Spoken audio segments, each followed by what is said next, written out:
So this story begins when I was helping an organization improve their cybersecurity. Now, one of the things that we implemented was a report that ran to tell the company if they had any dormant accounts. So, for example, email accounts that hadn't been used for a period of time. The report ran and it was then reviewed by a member of the security team who would then reach out to the account owner to ask them if they still needed the account or not. Well, on the day in question, the report ran and a number of accounts were found. The security team were going through the list and there was one account that stood out. And this account was interesting because the owner of the account wasn't an employee of the company, past or present. It made no sense. So that's when we started to dig a little deeper into this account. And we found that this account had been created some time ago and it had been used some time ago. So there was emails coming in and going out. And the emails were to a recruiter and it was sharing references for an employee. This employee was the IT manager. Now, the IT manager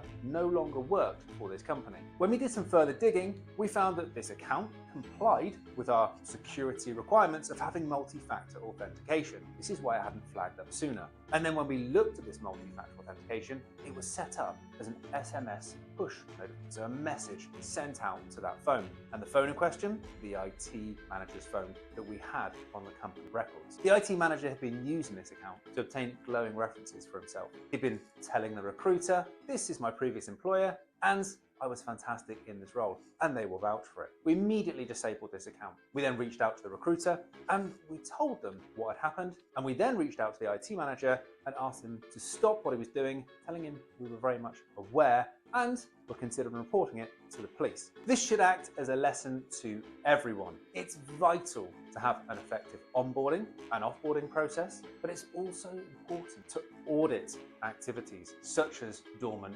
accounts, MFA installation. When it comes to onboarding and offboarding, if an effective offboarding process was in place, this would have meant that the IT manager's role as an administrator in the company would have been reviewed and we could have checked any other accounts he'd created. Additionally, if we had effective auditing in place, this would have allowed us to see quickly that this account had been dormant for some time, meaning that the IT manager wouldn't have been able to send these emails, give himself glowing references, and would have protected that organization's reputation. If the IT manager held on to this account for the long term and had access to this back door, it would have meant that he could have given some references, he could have potentially done it for his friends, even offered it as a service. But maybe most crucially, he could have sent phishing emails, whether that be internally to the company. Employees seeing a trusted domain, a trusted email address would be more likely to click on links. But also externally, the domain is trusted, so would have got through filters, meaning